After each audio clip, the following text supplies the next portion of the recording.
Wednesday, June 3rd. Man, we are just watching the Knicks pull off a stunner here. It's a good game, man. A little nice heavyweight fight between the Spurs and the Knicks.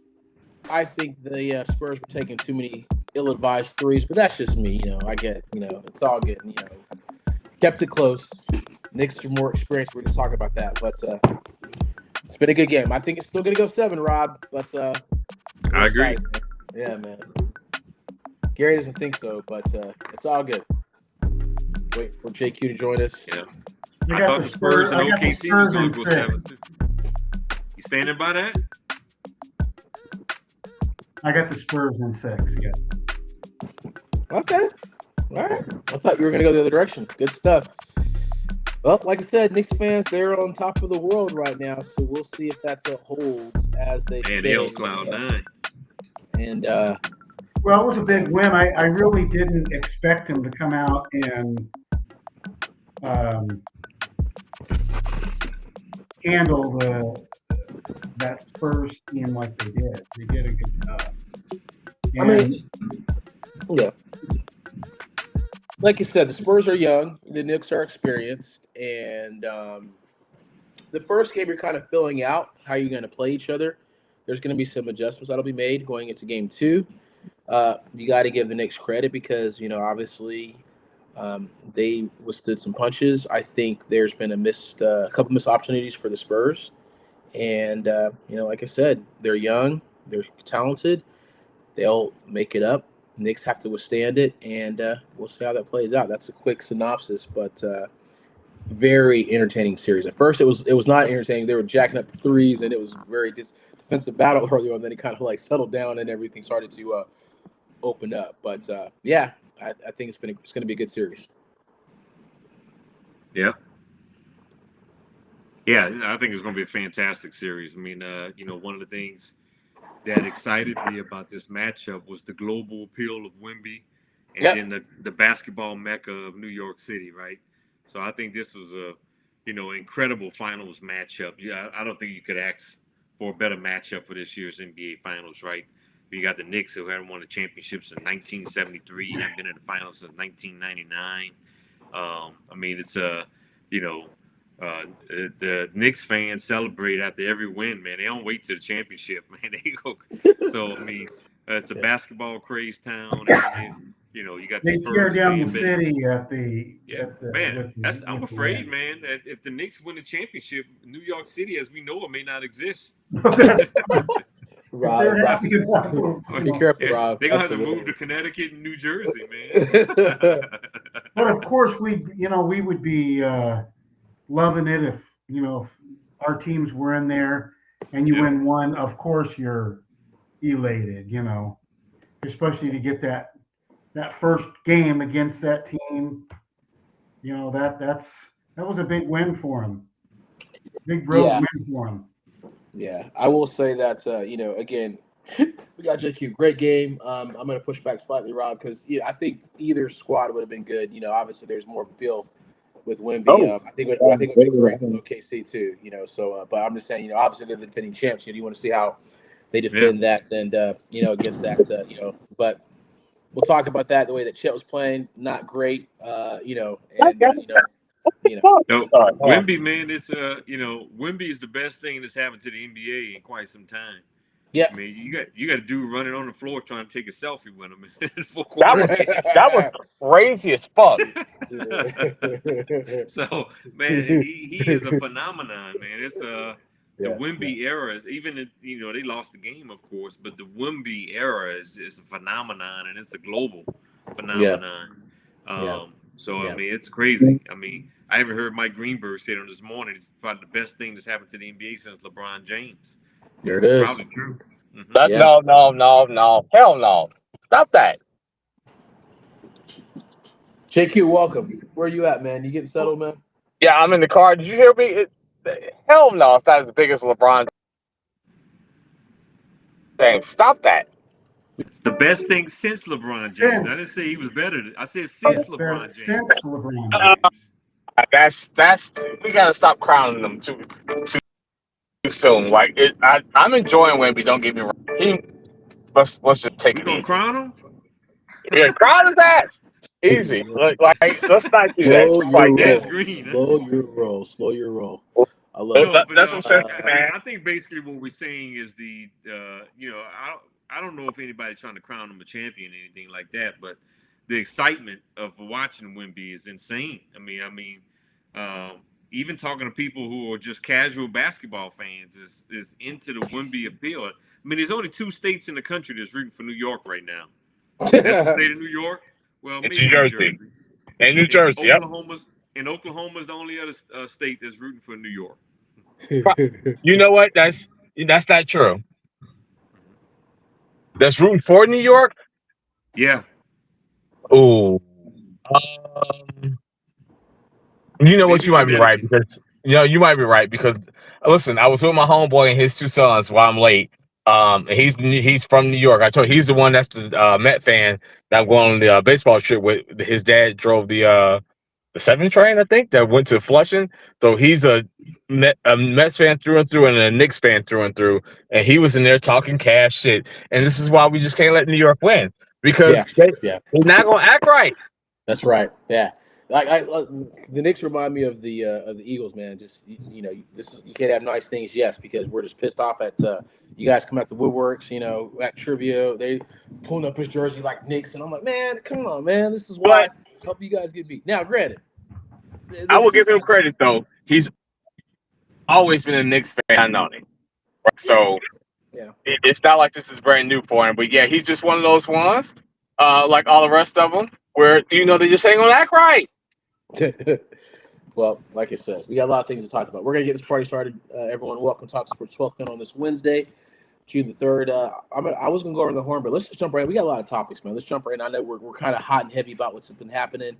Garrett, we're gonna lead off some stuff in here that just happened to the Rams, and we're gonna ask the question: will Myles Garrett end his career as the all-time best pass rusher? Now, he has to pass Bruce Smith. He's got 200 career sacks, and Reggie White has 198. So he has to sustain his production deep into his 30s to actually match that. But I know the best can be subjective and everything like that.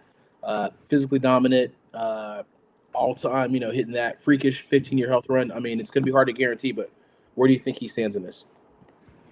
I would say, if he were where he was at before, I would say probably not.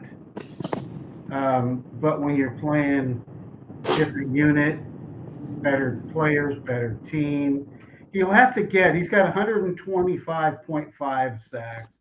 Mm-hmm. If he plays 5 more years and gets 15 a year, he can go over by a half of a sack. So that's a long time. I'm saying no. Okay. Yeah, you're probably going to average 10. 15 is kind of pushing it. But Rob, what say you about this, man? Well, I think what's going to help him is the fact that we expect the Rams to be in the lead in a lot of games. So it's going to cause the opponent to be throwing. That's true. From behind on a lot of these games, and that's going to help him to pad his. He didn't have that. He didn't have that privilege with Cleveland, right? Yeah. Most of those games were close games, dog fights, and things of that nature. So teams didn't feel like they had to throw to win. But I mean, the Rams, man, they. If we expect the Rams to be, they're my pick to go to the Super Bowl out of the NFC. Absolutely. Right now, right? Yeah. And I actually thought that way even before acquiring Myles Garrett, right? So, Right. We expect them to be ahead in the fourth quarter in a lot of games. And a lot of these games, it might be ahead by 2 touchdowns, right? Yeah. So that's going to cause the opponent to be in passing situations a lot, which is going to allow Myles Garrett to tee off. I think he is going to have an opportunity the next 2 to 3 years to knock on 20 sacks a season. I mean, he's that tough, right? And having those advantages, having those opportunities. And that's what it'll take. He's going to have a lot more opportunities to rush the passer with this Rams team than he did in Cleveland. Right. And I keep that in mind, so 5 years at 15 sacks, 15 sacks. If he got 15 sacks the next 3 years, let's say he got 15 sacks a season, would you say he's been a success in for this trade? Would you say Man, if you 15 sacks a season, I would 15 definitely. sacks. Yeah. I would So he's got definitely to say success. he's got to And I get think he 5 might have a chance to get years. more. He's got to But get even 5 years even of if he that. gets 15, it's a success. I mean, edge rushers don't walk around and get 15 sacks a season. No. So 5 years at 15 sacks, he can get it. Father Time. I'm picking Father Time. Yeah, like you said, opportunity and everything. Go ahead, JQ. So is the question just based off of numbers, or is the question based off of like the fan feel like he's the greatest ever? Because I just don't think I ever put him over Bruce Smith and Reggie White because he plays too many years in Cleveland where nobody gave a damn. But I also think that it's true. But I also think that the numbers game is going to catch up to the Rams. Of you know maybe with Ty Simpson, where they can lower their quarterback number, and why they went and got him. I just don't know if the rest of that defensive line holds up to where he can get single covered. Like if they find a way to get him somebody else to where they can both get single covered, maybe. But I don't know. It might be my bias. That's a great get for the Rams. Don't get me wrong, but 15 sacks for 5 years is a freaking lot. Yeah. That's a lot to ask for somebody to do. And when the numbers game gets serious, like when those young bucks, in the next couple of years come up for their contracts, can you pay them? It's like, are you going to have to? You traded all you trading your first round picks. Like, how do you get him the help he needs on the defensive line to where he's not in the same situation he was in Cleveland, albeit with maybe a better support cast, but maybe not to help on the defensive line where he's not getting double teamed. So I'm gonna say no. But I'm also a Myles Garrett hater. So He's a Well, he's Cleveland not hater. Cleveland anymore, man. It's still a Myles Garrett hater. it's a valid question because like I said, mountaintop. Those guys are the mountaintop. Reggie White. And part of the equation is, the rumors going around of Aaron Donald wanting to. His wife Erica was like, "Y'all hilarious." She said absolutely not. She said, "Listen to the wife. He ain't going nowhere. He's enjoying retirement. He's 35 years old. Yeah, he may be bulking up and seeing, but I don't think it's gonna happen, man. I'm thinking." Listen, well, listen. She likes living in a nice house in LA and whatnot. Hey, I can go back out here and I can play situationally and get $6 million for this year. Like, okay, who says no to that? So she'll be okay. That's just talk. Well, Vegas has it at, I think. I think they've got him. It's like 54%. Yeah. On the Vegas odds. I think he's enjoying retirement too much right now. Honestly, I think he's like, I'm gonna. Well, yeah, but the the thing that is intriguing is if he did come back, and he was 80% of what he was, let's say. He was a beast. He went out as a beast. Yep. So if he could be 80% of that, it might even be worse for Garrett because he's going to take some of those sacks away from him. No, it'll give Garrett more one-on-one. I think Garrett's going to be like, come back if you want to come back. But I don't know, man. You get away from it. I don't know if he has the itch for it. We'll see. But I'm not trying to be funny. But if he wants to come back and play, listen, Erica ain't going to stop him from playing. That's fair. Yeah, that's fair. Only one guy can get the sack. Yeah. Just saying. We'll see like how that happens. Obviously, I don't think the Cleveland line, had he's going into, you got Kobe Turner, you got Braden Fisk, you got, Byron Young, Pua Ford. You got a good line with the Rams. So, at this juncture, we're going to talk about Rob, we're going to roll right into the next topic. They should be the favorite to win the Super Bowl, and they're probably going to, have some talk about being another top defense as well, man. But it's just we'll talk about some trades because it appears that the Rams are always on the cusp of making these trades. Same thing we talk about Matthew Stafford, Jared Goff, talk about this trade right now. There's a lot of interesting things that happen in the Rams.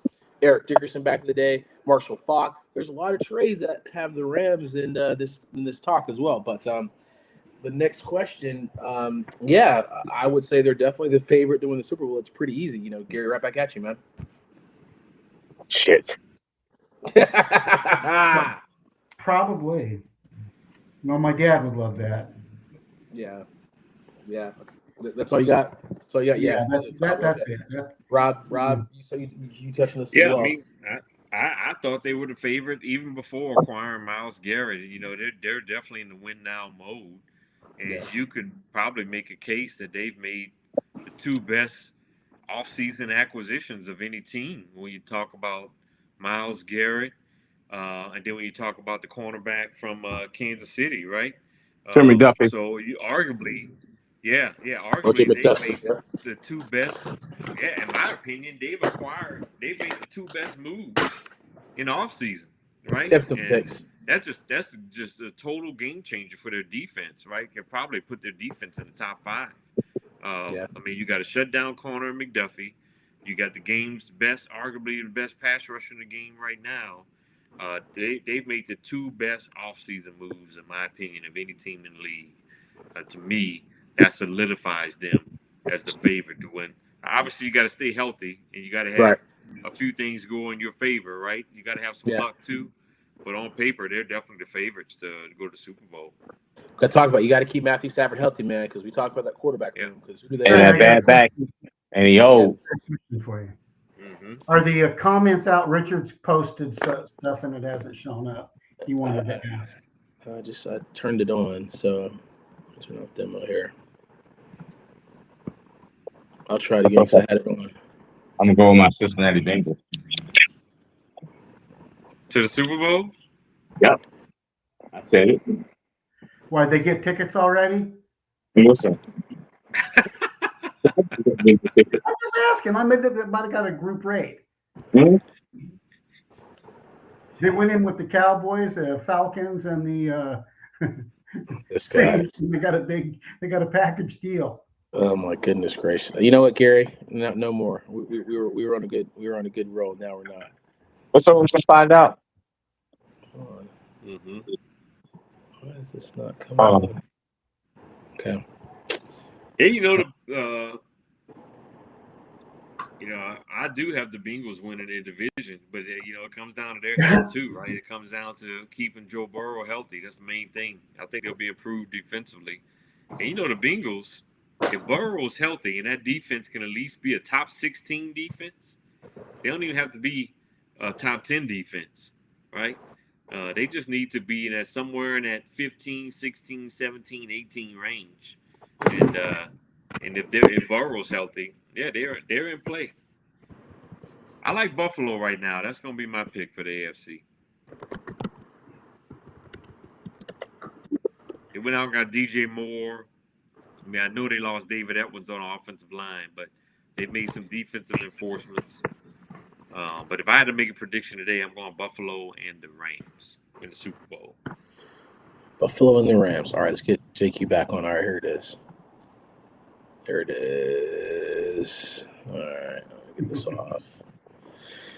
All right, give me a quick second, guys. I'm trying to figure out what's happening with the comments here. So it's all good. Not sure why this is not popping up, but that's all right. All right, let's talk about Buffalo and the Rams is what you were saying, Rob, for the Super Bowl. That's as of today. That's my prediction. Although obviously I have an affinity for Joe Burrow and Jamar Chase, and would love to see that. And and like I said, if Burrow can stay healthy and that Bengals defense between 15, 16, 17, 18, they'll have a shot. I definitely think they're the favorite to win the AFC North, the Bengals. All right. Good stuff. Let's do the top 5 defenses here going into this. So, we can talk about, I think we've said this a couple of times, but, I still think we had, somewhere different components of the teams. We still got, we still like the Texans. That's a pretty ferocious, I think that's a championship, defense. We talked about the Broncos, the Seahawks, Richard, hoping here. I know we got the Steelers, and then there's kind of like this hosh posh, the fifth. Goddamn Steelers. Whether it's The the Rams. Patriots, whether it's the Rams, Eagles, Ravens, you kind of have this last, who's that fifth team, if you will, too. So if you want to kick out the Steelers and kind It of ain't the goddamn Steelers. of course it's not. I'm just saying. So the top, if that's what we're talking about, like a hosh posh of kind of where as far as the top 5 defense. Wait a minute. You said the Texans, the Seahawks, Texans, the Broncos, Broncos, and then Rams. like I said, you got a hosh posh. Yeah, Rams. Obviously what jumped up is happening. With this, and then are you going to say Patriots, Eagles, Ravens? Kind of where you at as far as that kind of next couple? I would say the Eagles. Five. Eagles are 5. Either the Eagles or New England at 5 for me. Man, the Eagles lost. They're probably the best edge rusher in Jalen Phillips, and going to Carolina, right? Yeah. And I don't know if I'll put the Eagles in the top 5. Seattle, Denver, Texans, absolutely. Rams, those are 4. 5 for me would be either the Chargers or watch the Carolina Panthers. Man, they made a lot of enforcements on their defensive side of football. Yeah. All right. Well, like I said, and I hate the Carolina Panthers. It pains me to say that, but I know our job is to be objective. yeah. Can't tell that you hate them. What'd you say? I said I can't tell that you hate them. Damn Panthers. Hey, I hate them, but it's our job to be objective. Panthers are not going to be the top 5 in the defense. Who? The Panthers are not going to be top 5 in defense. I hope they're not. I hope you're right. I hope they. So a lot of I think Gary. I think Rob is kind of sucking up. I hope Gary. Tampa, Atlanta, and Carolina What's that? is 30, 31, and 32 in defense.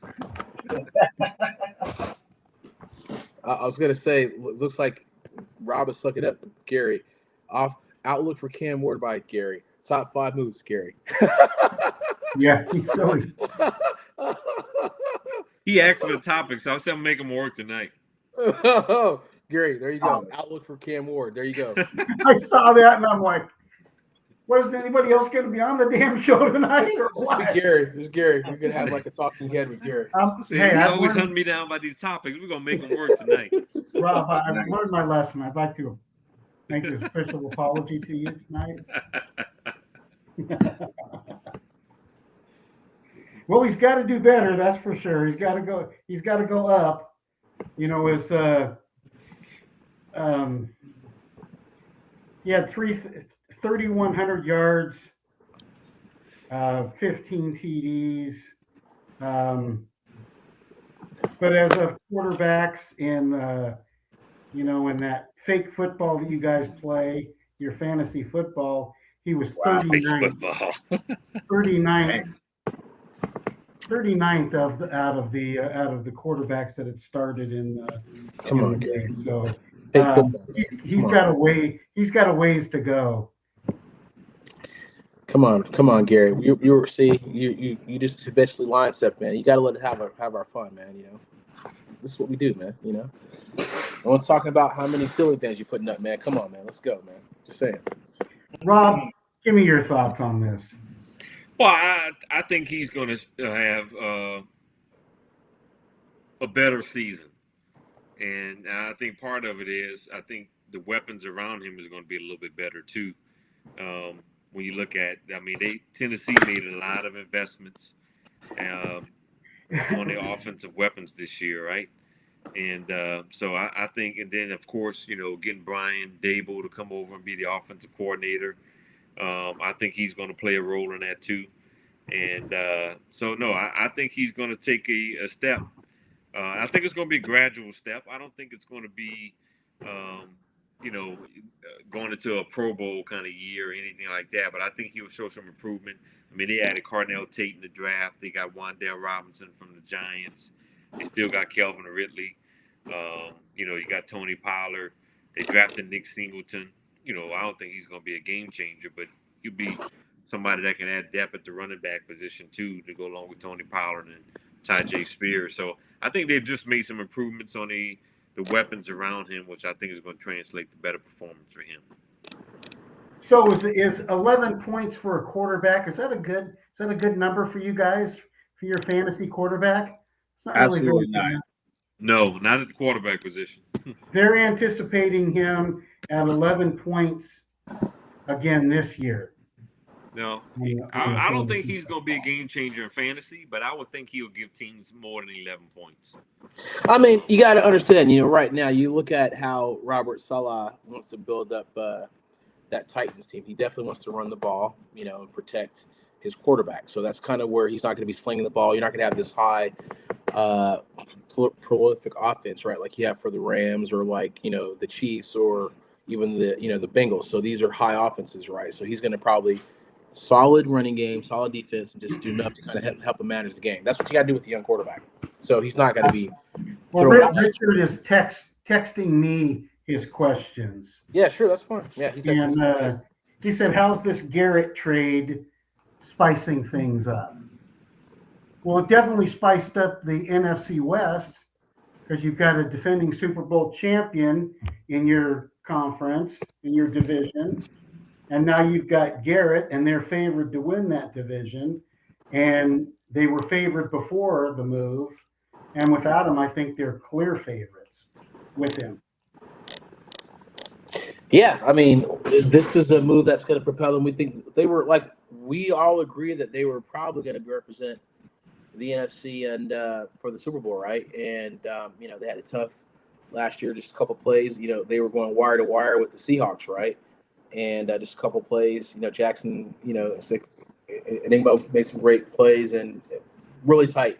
So now you address two of your biggest issues, right? You got OJ McDuffie and you get Myles Garrett. And you're like, man, F those picks, right? So now this is pretty much all in. Now, again, you have to stay healthy. That's the thing. And that's the one question I do have as far as the quarterback depth. But other than that, Rams, man, and what's happening with Puka Nacua, but still solid squad, man. So right now, the strong get stronger, as they say. That's how it changes the dynamics of the NFC, for sure. Yeah. Hey, look, I mean, they realize that the defending Super Bowl champs is in their division in Seattle, right? So how do we change that, right? They're all in, right? And hey, there's probably only another couple of year window that the Rams are going to be Super Bowl contenders with Matthew Stafford, right? So they're going for it. They're mortgaging their future, and you're going for it, right? The last time we saw the Rams kind of go all in like that, they lucked out and won the Super Bowl, right? So they're hoping to get the same thing in return. Yeah. And that's what it is. You got to have, the team around you, head coach with a vision, and then you're right. There's got to be luck involved with any of the teams winning any of the Super Bowls, because the luck is staying healthy, in the right positions, and getting hot at the right times, and then playing against, certain opponents, certain matchups in the Super Bowl. Right. So there is luck in there involved, but they put themselves in a really good position. There it is. Wait a minute. Wait. Do you have the damn St. Louis Cardinals on, bro? You know what? I can't with you. And what you have happened in these past 2 weeks. You are making me so unbelievably mad. Hey, man. Gary been kissing up to you too much, man. I had to come and change that a little bit, man. This is some bullshit. I had to come in here and fire you had the Mets on last Gary year. Been kissing up to you with that Cincinnati Reds gear and the Bengals gear last 2 weeks. Hey, I got a Bears 50 Urlacher on. I had to come in here and shake some things up a little bit. That's that bullshit, Rob. I see what's happening. I don't like it. Hey, I gave the Bengals some love, man. I predicted y'all to win the AFC North, but you put the Mets gear on when we was playing the Mets, and you played one of our arch rivals. You got them on right now. Okay. Okay. Yeah. Wow, you're on this shit list now, boy. Okay. Hey. Okay. There's too much kissing up going on the last couple of weeks around here. That's that bullshit, Rob. That's that bullshit. Oh my goodness gracious! All right, gentlemen, let's talk about this is a good topic. I want to talk about the top trades in NFL history, and I still think the trade of all trades is still going to involve you, Gary, with the Cowboys, Herschel Walker, That's still the most significant in history. 4 Mhm. picks in Minnesota, 5 draft picks, 1 Super Bowl, set him up to win 90s, 92, 93, and 95. Drafted Emmitt Smith, whatever. All the, you talk about how that just changed the trajectory of the Cowboys. They haven't been able to get back since that because, no one's stupid enough to make that trade again. And then Walker didn't do anything with the Vikings, man. They cut him in like 1992. So that was the most Diddly lopsided. poo. The most lopsided trade in that instance. And that's like still the top one. That was obviously in 1989. That's how far back that goes. And then I still think this is a huge deal with Myles Garrett and the Rams. And you got to think about. I was saying this earlier. The Rams have been involved in a lot of interesting trades, right? They traded, they get Marshall Faulk from the Colts in '89, and Yep. Marshall Faulk just, man, that dude was just a dynamic running Matthew back. Stafford. Matthew Stafford, yes. And then, that was a swap for Jared Goff in 2021. So just they swapped places, and they kind of dominated. And then they got golf plus the 2021 third round pick, 2022 first round pick, 2023 first round pick, which I'm sure those picks there help them become relevant again. But I think in this instance, I think both teams actually made out because Goff played well too with the Lions. So it wasn't like the Walker trade where you was like Tito Pool, you said, Rob. But this is like, hey, Goff had a fresh start too, and he was actually embraced by by Detroit. So it actually was a win-win for both squads, which is pretty rare. Stafford won a Super Bowl though. Yeah, Stafford did win Super Bowl. I mean, obviously situations that happened with with the Lions, but the Lions are still, there was a nice upward trajectory for them, and they still got to play better too. And then obviously we talk about a couple of different ones. Deshaun Watson. No, no. He was a free agent. I think he was a free agent. Maybe the Panthers trading Christian McCaffrey to the 49ers. Got a couple of those. The that's Bucks trading Steve Young to the 49ers. I know you hate that. I'm not going to talk about the Falcons and Brett Favre. And then the Cowboys trading Micah Parsons to the Packers. There's a couple interesting trades that, but I'm curious to hear what you guys think about some top, trades that kind of impacted a couple things in the NFL. Randy Moss to the Pats was a prize. That was one that too. Yeah. That was a kind of underrated one. Eric Dickerson to the Colts. Yeah, I had it. He was starting to be. But I think two of the more underrated trades you mentioned them, Andre, is the Bucks trading Steve Young to the 49ers. Yeah. The Steve Young helped the 49ers win the Super Bowl, and the Falcons trading Brett Favre to the Packers, and the Packers won the Super Bowl with that. So to me, those are two trades that are not talked about a lot, but to me they're a very underrated trade. But I agree with you. The Herschel Walker, the Cowboys won Super Bowls off of that trade. I mean, they got so many draft picks, and that's probably the most lopsided trade in NFL history. And but yeah, to your point, two of the more underrated ones are Brett Favre to the Packers and Steve Young to the 49ers. Well, and Matt Stafford to the Rams.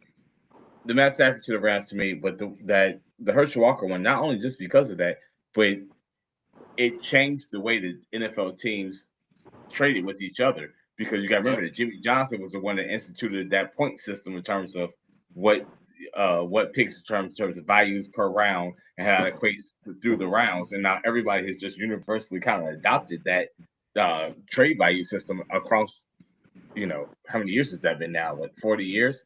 So to me, that's the most influential outside of what it did for the Cowboys, but how it changed the landscape of how GMs evaluate what picks are worth across rounds and across years. So it's very influential, most influential for me. Yep, I agree. You got nothing. Your squad benefited off of that, Gary. We've beat this into the ground. You guys said everything needs to be said on it. No said.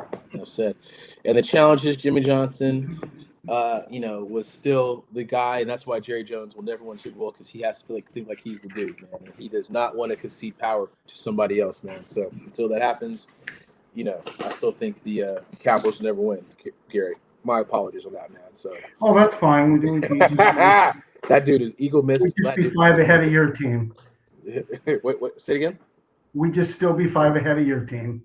That's it. You know what? Hey, that's all good. Damn. It's all good. I thought I'd throw that out there. What can I say? I can't talk shit, Yeah, it is what it is, man. So, all good. No, I agree with you on that. But the thing of it is, I don't think when Jerry does step away, he's created his own little Frankenstein monster in Stephen Jones, and so unless they're smart enough to get away with that and actually, not that in some aspects they haven't done a good job, because they've done a good job in some aspects, but as far as bringing home the Lombardi Trophy, getting to the playoffs and putting themselves in that position, they haven't. Yeah. Good stuff.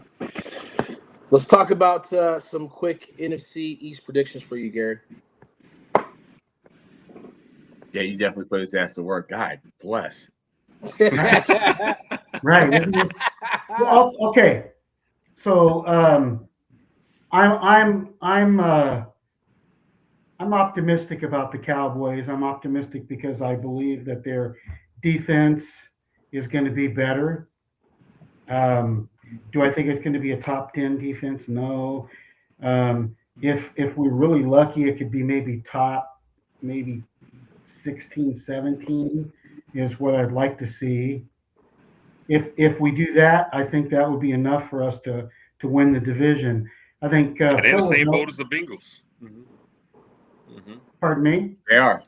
They're in the same boat as the Bengals. I think both of them will have elite offenses, but if their defense can at least just be middle of the pack, I agree. I agree with that. I think Philly's going to take a step back. I agree. In this year. And as far as Washington, they'll have some times, but I don't think they're going to even have a winning record. I have Washington at an 8-9 record, and I think the Giants, especially with the last bullshit stunt that their quarterback pulled, they've just got such a divided locker room now that it's going to take a while for them to work their way out of that mess. Because with it, they were trying to galvanize as a team and all this stuff, and then he goes up and he does what he does in the political arena in such a toxic environment. In New York City, of all places, too. Yeah, I think that's what's going to cost them. What do you expect when you draft a kid that's from Utah and went to Ole Miss? That ain't what's cost them. The cost was going to cost them if they had to sign OBJ and Juju Smith-Schuster for that wide receiver room. When you have to do that all in the same thing, and Braxton, whoever the other dude they signed 3 wide receivers. They won't move the needle for anybody else's team, and they signed them all on the same day. That lets me know exactly what's happening with their team. That's New York's. That's New York's problem. That means Neighbors is not healthy and won't be available for the season. And if you don't have a passing attack in the NFL in 2026, you have no shot. How dare you question Harbaugh? How dare you question Harbaugh? Oh, listen, fuck him. Sorry. Okay, another $1 in the jar for JQ. I was going to JQ on that one. JQ, what kind of record do you have the Giants having this year? 6-11. Yeah, there it is. That's about where I am. I was like 5 and 7. The Commanders are, Gary talking about the Commanders 12. being 8-9. It's obviously going to come down to Jaden Daniels' health. I could definitely see them being in the 9-8, 10-7 kind of category if Jaden is healthy. So I have probably a slightly better outlook for the Commanders, but I do think the Eagles is going to take a step back, and I agree. I do have the Cowboys winning that division. I think to me they're the favorite with the offensive weapons that they have. We saw the kind of year that Dak had. They made a lot of enhancements on their defense this offseason. And so, I mean, to me, they're the favorite. You talk about the Eagles. They traded A.J. Brown. They lost Jaden Phillips on that defensive line, which may be a bigger loss than even A.J. Brown is. I know A.J. Brown is a bigger name, but you can make a case that Jalen Phillips is a much bigger loss than losing A.J. So, to me, those are huge losses. It's going to be tough to replace. And, Nick Sirianni, Jalen Hurts, I don't know. Something's a little off there in my opinion. I think they take a step back, and I can still see them being somewhere around 9-8, 10-7 too. But I just don't think they're going to be an 11, 12, 13 kind of win team like they were a couple years ago for the Super Bowl. Yep. I'm gonna bounce around for a couple things. Since you're wearing the Bears jersey, can Caleb Williams? I'm thinking basketball. I'm thinking basketball over here. Yeah. Can he avoid the Madden curse? Is the question. And obviously, I think whenever you talked about, sometimes some players have been difficult because they make the cover after kind of their career best year, making it statistically difficult to kind of repeat that. Sean Alexander, Christian McCaffrey kind of to face some injuries. But then there's some athletes that have been successful, like, Calvin Johnson, Larry Fitzgerald, Lamar Jackson, Pat Mahomes. I'm not going to say the other guy, shall be unnamed. But there's been some guys that have actually defied the curse, if you will, too. So I do think it is possible.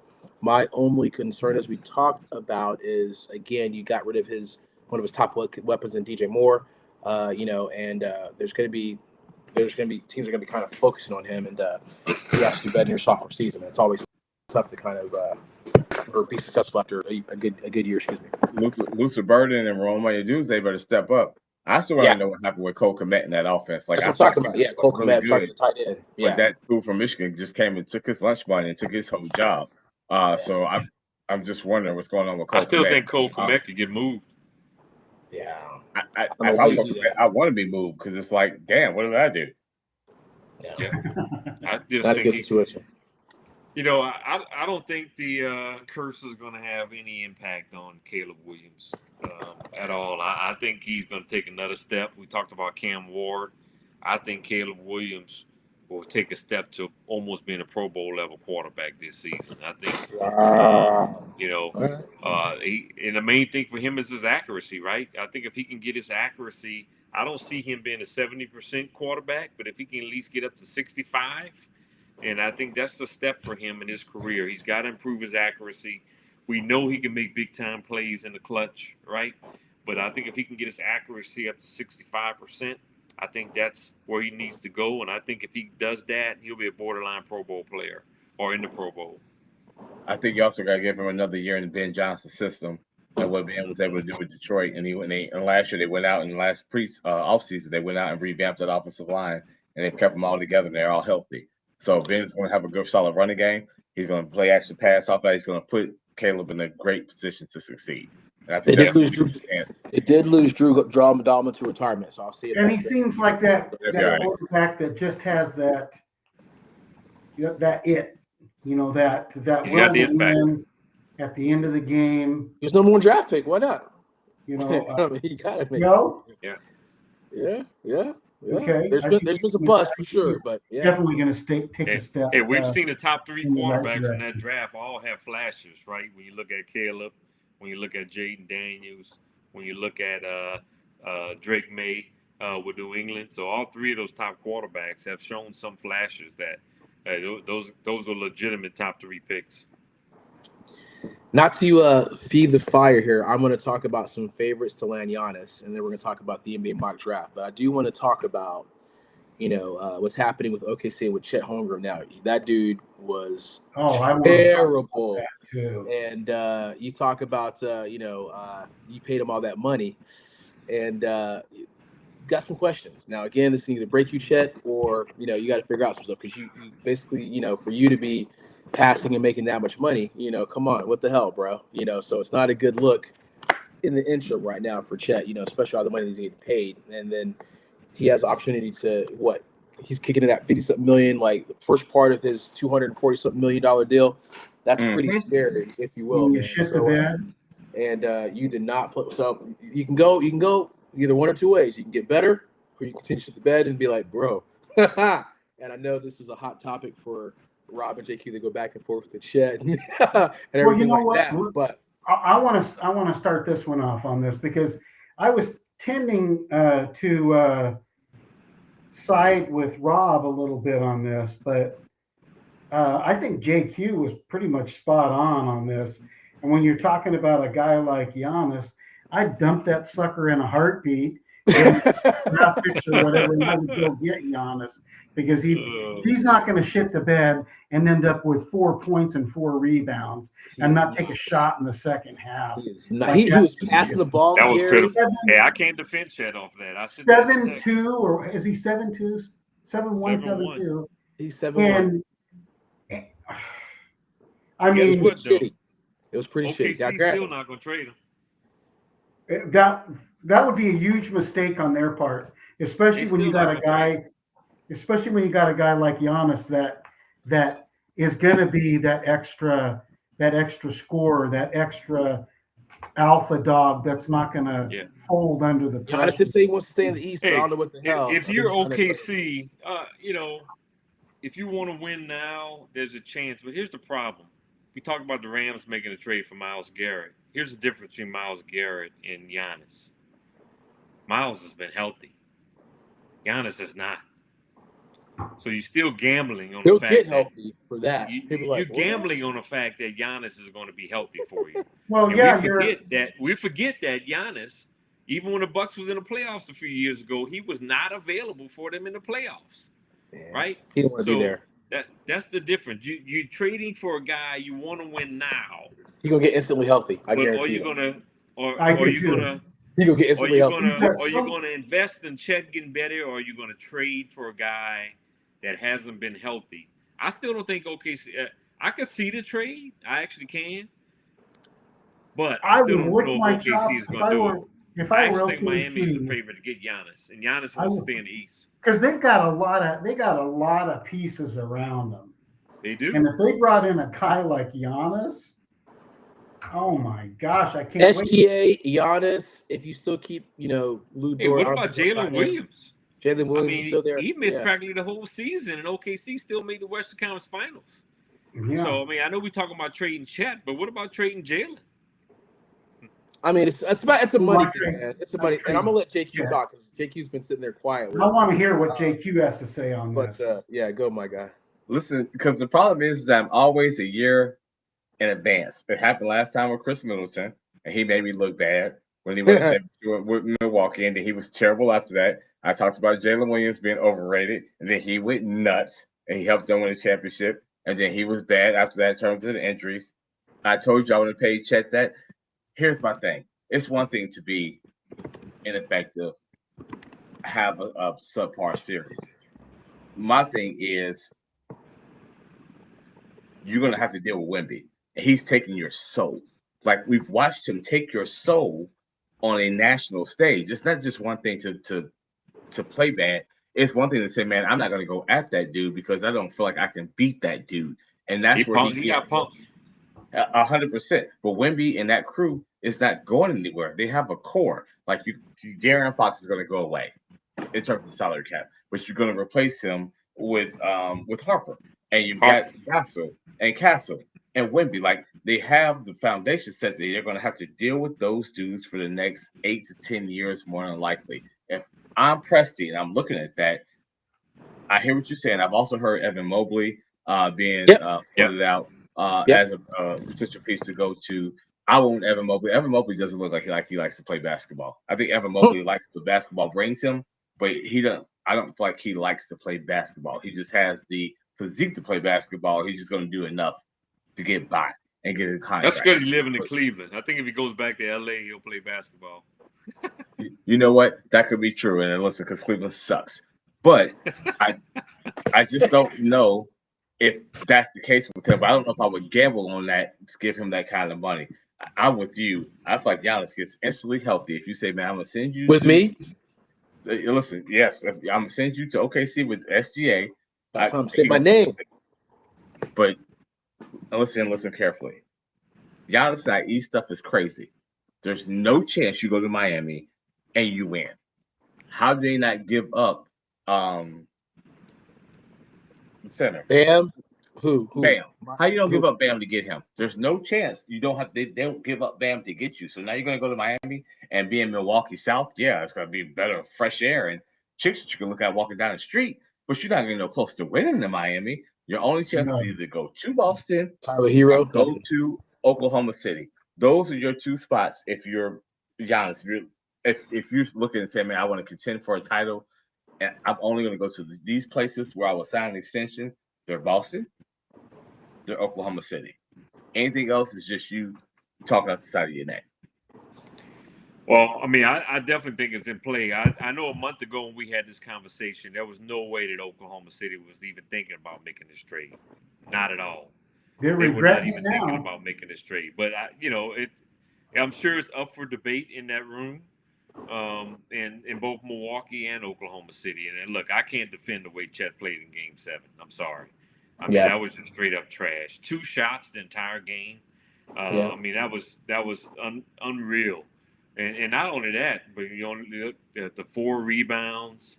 He's a guy that should be in double-digit rebounds every night. Should have at least 2 to 3 30 blocks minutes every night. 4 points, 4 rebounds. I can't defend the way Chet played in that game, but 3 or 4 turnovers. But if I'm OKC, you got to think about Chet and Jalen, in my opinion, because like I said, Jalen missed almost this entire season, and they still made the Western Conference Finals. And a lot of people thought they would still win the Western Conference even without him, right? And so, to me, I don't think it's just Chet. I think you got to throw Jalen in there too as a possibility. Yeah. Well, I mean, agree. you got look at the apron though. That sounds familiar, doesn't it? That sounds familiar. I feel like there was somebody on a call probably about this time last year that said, "Man, I wouldn't pay Jalen Williams or Chet Holmgren that kind of money because they ain't worth it." I don't know who it is, but I feel like somebody said that on this call. You are a little unrealistic on when it comes to that, though. No, I'm not. Actually, it was spot Milwaukee on. overpaid Chris Middleton, and they won a title. I mean, look, they did, and then they had to regret it, and they got Kyle Kuzma, who also sucked, and they regretted it. Listen, I've always said what I've always said is, that's all. If you win one title, it was worth it. Yeah. You know what? I'll give you that piece of it, but they had to come off of him immediately. My point is that I think those contracts should be reserved for the upper echelons of the stars to get that kind of money. They make $50 to $60 million a year. It's not Chris Middleton. It's not Jalen Williams. It's not Chet fucking Holmgren. Sorry, but that's my point. Is that you're going to pay them, and you're going to end up regretting it because they end up not going to be their dues, and that's all I'm saying. I'm not saying you don't pay him. Well, is he worth? In this economy for the NBA, is he worth 20 to 30 million? Sure. No. They're not. No. 20 to 30 million, man. That's the role players are getting that in the NBA. And this is where the NBA loses the common fan, because you just can't tell the common fan that watched Chet Holmgren get punked and get 4 rebounds and 4 points, and he's going to make 50-something million next year. You're like, wait, that guy's making 50-something million? Like, it's hard to fathom that. And but he played well in the finals last year too. So they paid him right after that. I mean, Chet Holmgren did play well in the finals last year. What have you done for me lately? Now we know who he's gonna. Now we know where the mountaintop is. Now we know that it's in it's in San Antonio. So we got to see how he does against this boy in San Antonio, and that's the measure stick. Chet Holmgren's gonna have a long summer. If this doesn't motivate Chet, nothing will. He's gonna have a long summer. It doesn't. He's gonna have a long summer. This is the thing. You're right. It's a long summer. You're right, Rob. But the challenge is, like you said, and this is where it is kind of like, JQ, get your flowers, because do you want to pay that dude? Now you got to pay that dude. You kind of like, it's like, I'm gonna get the apron. I got a lot of decisions to make, right? So at this juncture, do I sign Hartenstein? Do I sign Jalen Williams? There's a lot of things happening right now. So the Hartenstein guys like that, they'll be able to replace in the draft. They got so many picks. They drafted Thomas Sober last year too. He was hurt all year. He had an ACL. He was out the whole year. So that's their backup. They develop backup. Yeah. And who's this AJ Mitchell guy? They always be getting guys like, what the hell? They always got guys come out of nowhere. They got guys that come off the bench and score right now, and AJ Mitchell. And they got McCann. Right. I mean, so they got guys that can score the basketball. They have plans, so they're going to be just fine. At the end of the day, masterclass in acquiring picks and knowing how to move players. But I'm just saying, you're looking at what's happening. You can get certain players. You talk about chemistry, but you still got to pay these guys. So they're looking at it like, and look, but you don't have Oklahoma City could not go to their fan base without paying Chet Holmgren and Jalen Williams. We can say whatever They we saw the want. fan base. They saw, could not go to their saw what he fan base did. and say They we're gonna saw let what these he two did in the guys go after they finals. won the NBA They championship. saw what he did in the last finals. They don't want no part of that. They saw. There's memes of him. This is your new baby, Chet Holmgren. Like, oh, to Wemby. That was hilarious. Hilarious, man. I think They saw I that think mess. our disagreement is not on paying them. The disagreement is on how much you pay them per year. I don't match those two dudes out. That was my point. I'm not saying you just get rid of them. I'm saying you But can't y'all match can't them call him out. the best GM and then question paying those guys at the same time. Well, listen, he's the best GM acquiring the picks, but now he's regretting it because now you know what you got to do. You're gonna have to probably take one of those picks and maybe even two of them just to come off Chet Holmgren's salary, just to get somebody to take it. Mm-hmm. Yeah, that's true. And that may be who? The Bucks. They're like, hey, we'll take the picks and we'll take that Listen, salary. I would trade J. Will and Chet for Giannis and 2 first-round picks in a heartbeat tomorrow, tonight, right now. Yeah. Mm-hmm. Yeah. And I don't have to pay that dude. And now what a difference that team would be. What'd you say? I would give Oklahoma City my draft. I would give Milwaukee my draft. If Giannis is healthy, that gives them a 4-year run for sure. I'm telling you, Giannis going to get instantly healthy. He's going to get instantly healthy. Oh yeah, J. Will and Holmgren. He's not going to have to walk away. 39 minutes a game. We don't even have to attend the draft if I'm Oklahoma City. I will give you this whole draft. These 2 first-round picks, these second-round picks. Chet, J. Will for Giannis. Pack them up. Let's go. They got 3 first-round picks though, JQ. They got 3. They got 12. They got 2. They got 12. They got 12. I thought they had. They got a second rounder that's pretty high. It's in the third. That's high in the second round. It's a 37th pick, right? You can have this whole draft. Okay. You can have it all. They had the 37th, the 12th, and the what is it, 13 or something like that, Rob? What picks they got? They got 12, 17, and 30-something. 37. Yeah. It's 37. Okay. Yeah, they got 3. Okay. I'm going to give them those 3, J. Will and Chet, for Giannis. Find me somebody else is going to make them a better deal for Giannis right now. It's kind of tough because I kind of see both sides of this. I do think that if they do decide to keep Chet, I think those first-round picks are up for grabs. I mean, there's been some conversation. Rob, we'll get into the NBA mock draft. They're going to move up to try to go get him a center, give him a Cam Booth or something like that to pair with him. Yeah, I mean, they got Thomas Over from Georgetown last year. He's been hurt. He had an ACL, so he's been on the bench. So we'll see how that plays out. But I'm with you. There's going to be some movement. I know there's been some talk as far as with Sacramento and Clippers at 5. The Clippers at 5 too. I saw that as well. I think their picks are going to be up for sale. I'm on the phone too. Like, yo, what you need, man? I'd like to get the 12th pick, man. My guy is. I still want to get Cam Carr. I want to get Cam Carr. That's my guy, man. I want to get that dude. I'm calling Milwaukee every day. Like, what are you doing? What are you doing? if you can't get Jason Tatum or Jaylen Brown, if you listen, the only other team that could really come close to that to a right now star is Boston. It's Boston. I agree. Jason Tatum or Jaylen Brown with the pick to go get Giannis. Outside of Boston, who really has? If I'm Boston, I'm offering Tatum. I won't trade Brown. I know we've had that conversation. I keep trying to tell you, they're not trading Jason Tatum. Stop it. He got light bright energy. I'm just telling you what they should do. Look, I hate Boston. I hate him too. I hope Boston get rid of Jaylen Brown because I think Jaylen Brown is a dog. I don't think Tatum is a dog.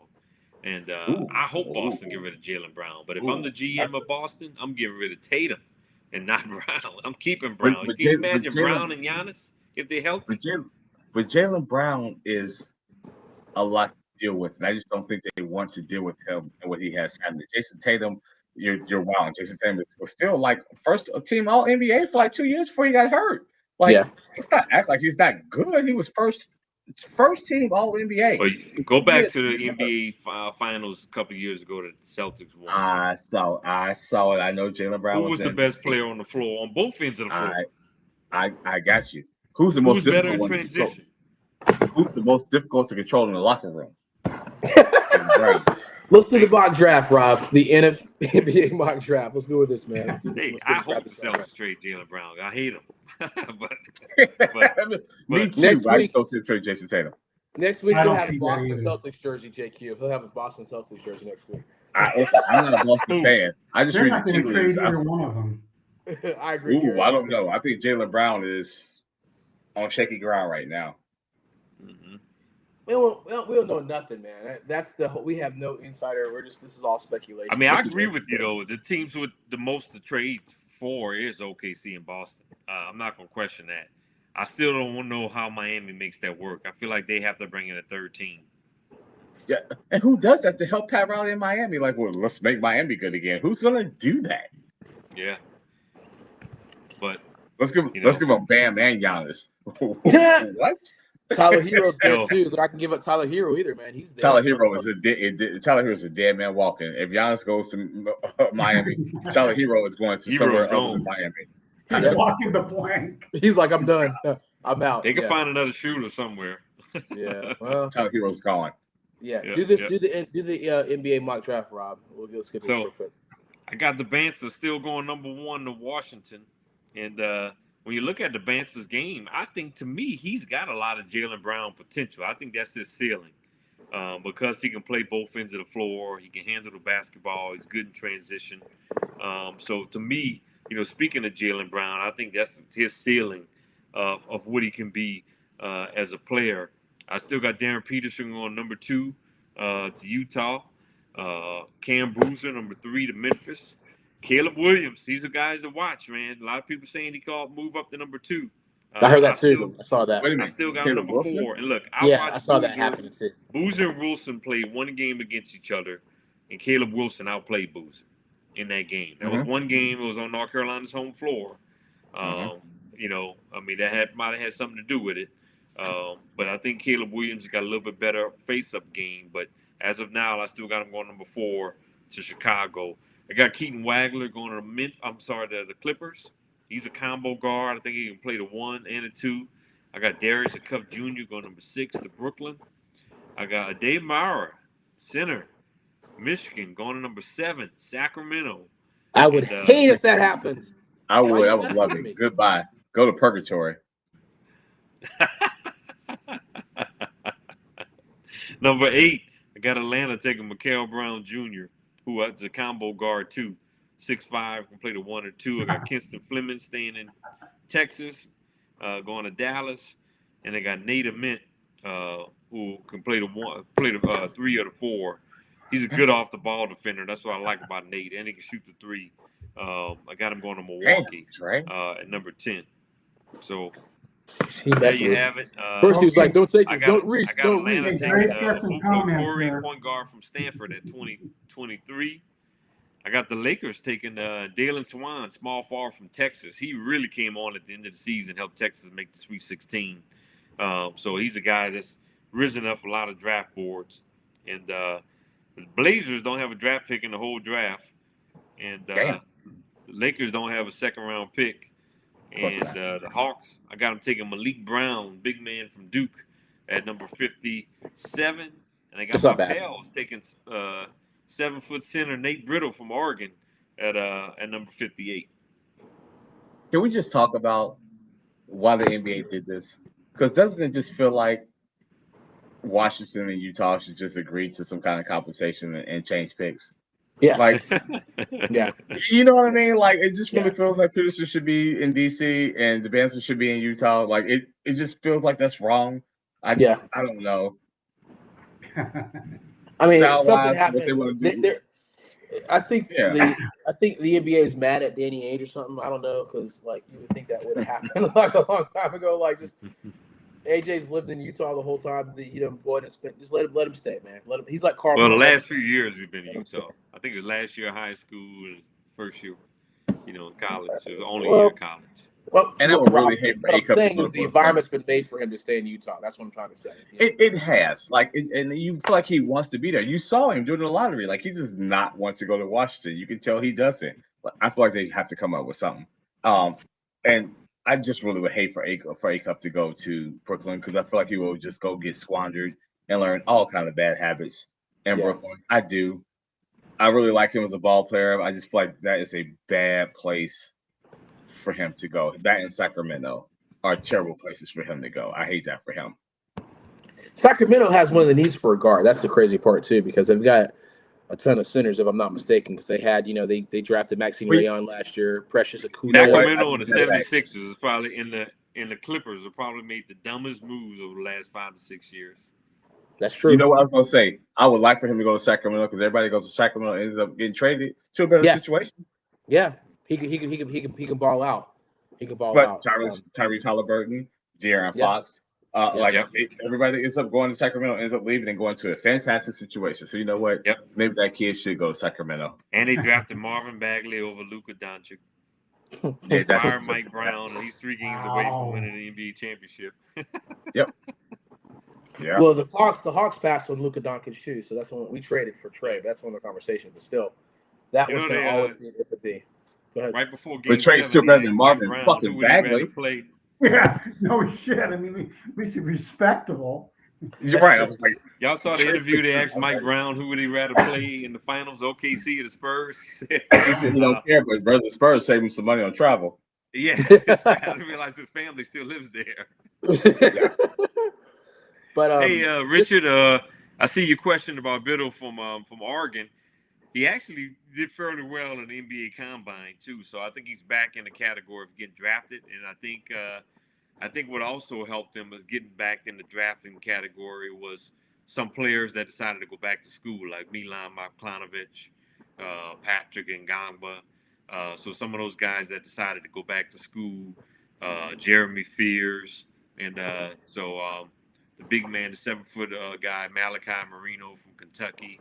So Yep. I think some of those guys going back to college kind of moved Biddle back into getting the drafted category. Rob, I'm just going to wrap this up and let you guys get your topics in. But I know you were talking a lot of junk about me talking about overreaching to get Mara. Then you have him going number 7. I think that's kind of messed up, man. So how you did me wrong in that. But well, I mean, that it looks like I was talking about getting him at 8. And you're like, it's too high. I'm like, you might as well draft the dude, man. Yeah, He's I there mean, it looks today. like he's in that realm right now, right? I mean, 7'3". Yep. Even though Atlanta's in a different conference, and he's got good mobility for his size. He's a good shot blocker, good rebounder. I don't know how much his offensive game is going to be, though. I don't think he's going to be more than a 14 kind of point scorer in the NBA at the most. But That's I think fine. what you're hoping to get out of him is 9, 10, Defense. 11 rebounds and a couple of block shots. Shot rim protector. He's a good passer. He can do some lob threats. I mean, dude, 7'3", man. That was supposed to be Kristaps Porzingis the unicorn, but you saw that all ended up. That was some bullshit too. So that. Well, Porzingis can't stay healthy, man. That too. Porzingis is a guy that can step out, hit 3-pointers, and Porzingis is actually a good defender. He's a good shot blocker. 100%. Yeah. But I just somebody to put his hands in the air and block shots. You're not going to get more than 49 games a season out of Porzingis. And the same thing like Robert Williams, man. He was a guy too. I know, man. That was brutal. I saw that too, Richard. Yeah.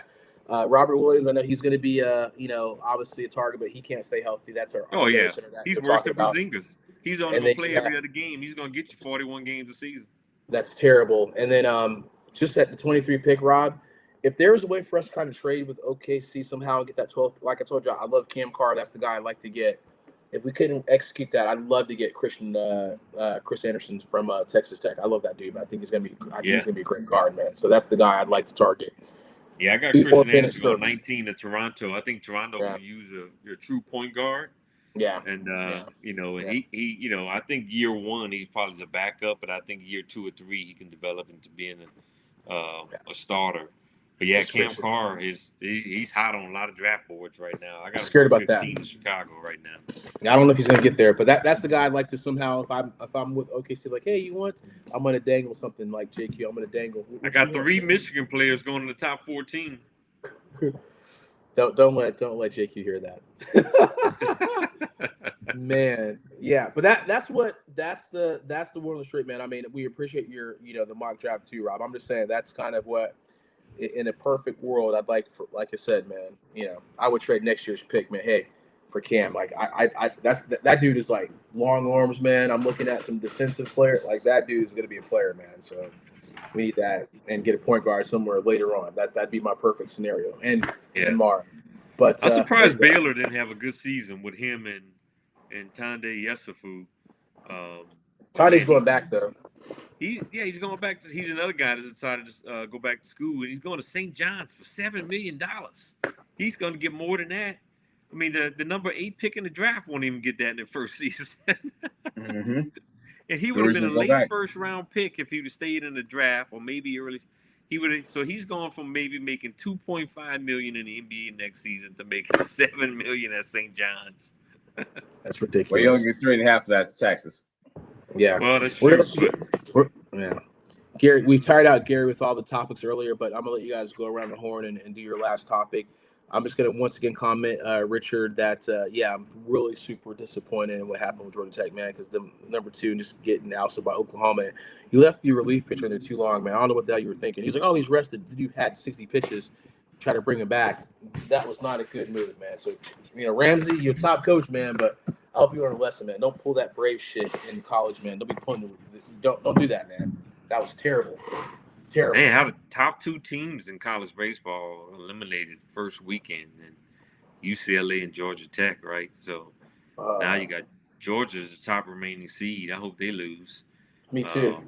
And then you got Auburn, and then you got North Carolina. So they're the top 3 remaining seeds left this weekend. So it's going to be interesting.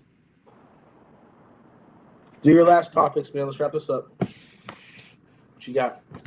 Hey, Rob, I would like to know your outlook on these rookie quarterbacks.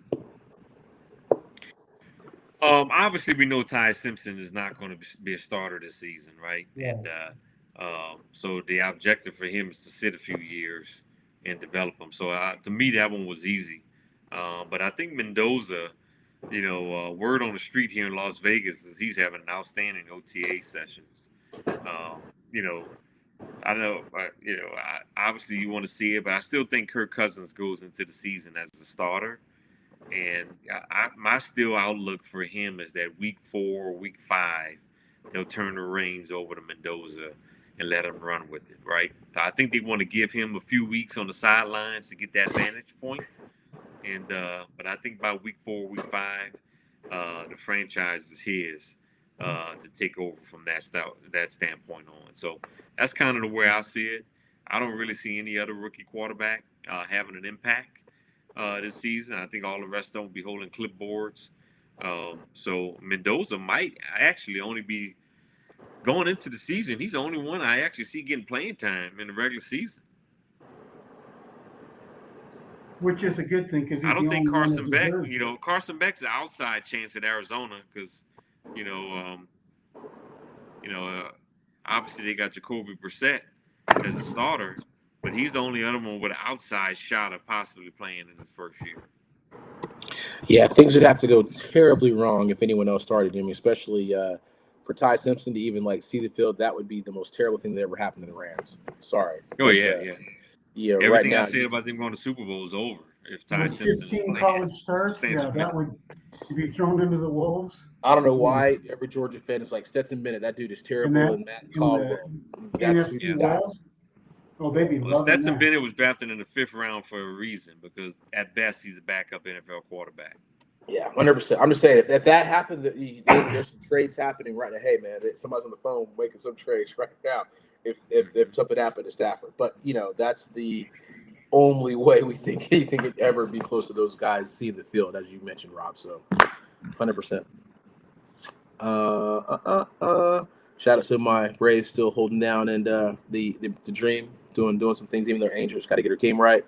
The top WNBA rookie, Rob. Who do you have for that? Well, man, there's quite a few that's been playing well. I got to give LSU Flo J. Johnson. She's been playing outstanding for the Seattle Storm. She's been doing really good. But really, the rookie that's been kind of a surprise is the undrafted point guard for the New York Liberty. I can't remember her name. I'm going. That's okay. I thought you had Gabriella's doing as well too from UCLA, and I can see she's tall.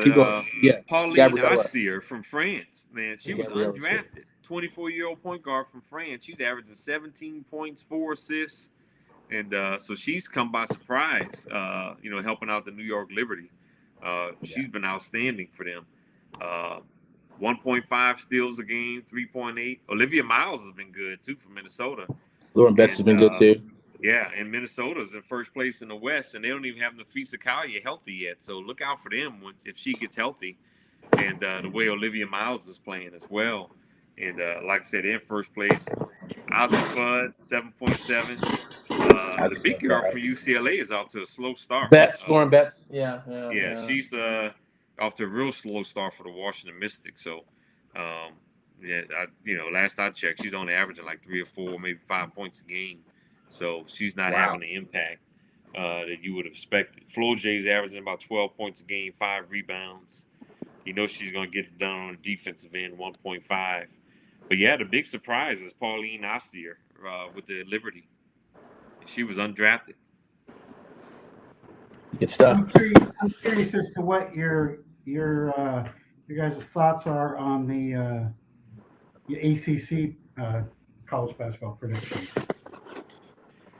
Much as I hate to say it, it's going to be Duke as the favorite again. Yeah. And, Duke, Louisville. But I think Louisville could be a close second.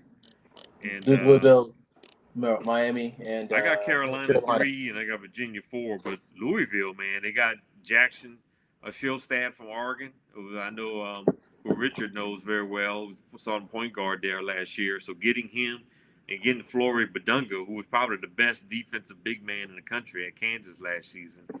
So, watch Louisville. I think they'll be a close second to Duke. Yep. And I think Carolina will be a distant third. But, it'll be Mike Malone's first year there as well. They were able to get a few players in the transfer portal. The one who I really like is Nicholas Artovilas from Greece, right? He was at Virginia Tech last season. Coming into the season, he's projected to be a first-round pick, but he's kind of slacked off a little bit. But I think Mike Malone would do wonders with him as well. And they got Terrence Brown, transfer from Utah. I think he'll be a good scorer for them as well. But, yeah, I mean, Duke, man, they got Patrick Ngangba to come back, and he would have been a top 12 pick in this draft, and he's back. And then they get John Blackwell from Wisconsin. He averaged over 19 points a game last year at Wisconsin. So getting him to transfer to Duke. And then they got Dami Sarr coming back on the wing. Dame Sarr coming back, yeah. Yeah, he's one of the best defensive players in the country. So I hate them jokers. I mean, I got Virginia number 3 though, Rob. But I hear you, though. I mean, like I said, I still think that I like what they were doing as far as some squad. But like I said, it's not. It's kind of either way. You got Miami and you got North Carolina with the top 5 right now too. So we'll see how it plays out. But it's going to be an interesting season. But yeah, Duke is clearly Duke, man. Effing nonsense. Let's wrap this up, gentlemen. It's been a long day for sure, man. So let's wrap this up and talk about next week, if you will. I got Carolina over Virginia. They just picked up a big man from Greece, Alexandros Samardzov. So that's the difference. That's why I put him Carolina over Virginia. Understood. It's hot off the press over the last 2 days. Uriah Dixon is Juan Dixon's son, man. He's back at he's crazy. It's crazy he's back in Virginia too, man. Remember Juan Dixon? Remember him? Man, from Maryland. His son is Juan Dixon isn't his wife on the Housewives of Maryland or something like that? Yeah. Oh, we'll talk about that. Blake. That's off-line conversation right there. Stephen Blake, Steve Blake with the point guard. Yeah, I remember that. That's a throwback right there. 27 years ago. Man. Wow. Yep, won a championship. All right, ladies. How y'all feel about Wednesday night next week? Let's do it. Yeah. Wednesday's good. Same time, same bat channel. Go. All right, Wednesday night. I see Richard talking about Ozzy Fudd. Yep, she's making progress. But hey, ladies and gentlemen, we'll be back on next Wednesday night, 11 p.m. Eastern Time. We'll have more updates on the NBA Finals for you on next Wednesday night, so you definitely want to stay tuned. We got NFL OTAs, JQ and his favorite teams, St. Louis Cardinals, and Chicago Cubs, Pittsburgh Pirates. The NL Central is loaded, man. Every team in the division has got a winning record. So we'll see if the Cubs can hang on. See if the Reds can hang on with having a winning record by next week. So stay tuned. So you definitely want to tune in on next week, everyone. Yeah, I don't know. It was a weird night for sound and whatnot too, but we'll clean it all up as always. That's why we enjoy doing this. And Gary got featured tonight, so he kind of tailed off near the end. But he was the feature I for the saw first that. part I'm of like, the night. what? Yeah. And Gary Lost his stamina at the end of the show. He had to work too hard tonight. He saw his name. He's like, man, I got to do some studying here. I'm gonna have to. We will Ask for it. I'm gonna go. Be careful what you ask for. Asking for those topics, Gary. I'm gonna have to I'm gonna have to go get myself a protein shake now.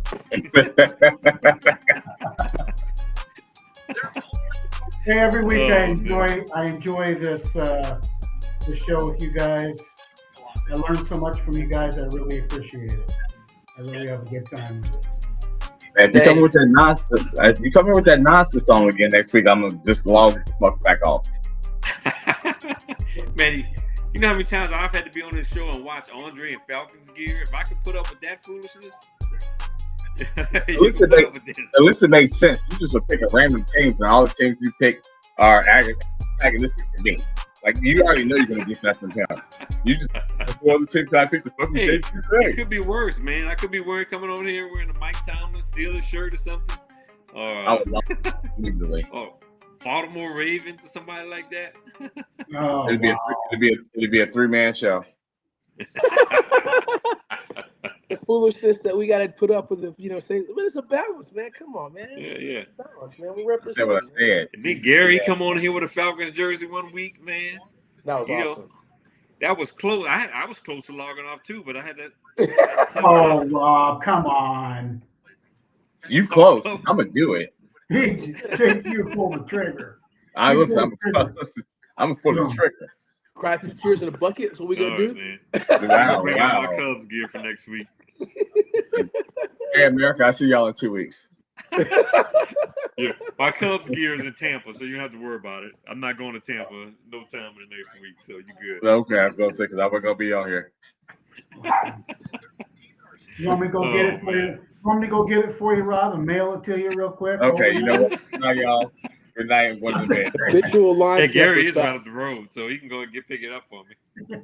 I'm no longer participating in this conversation. You guys have a good work week.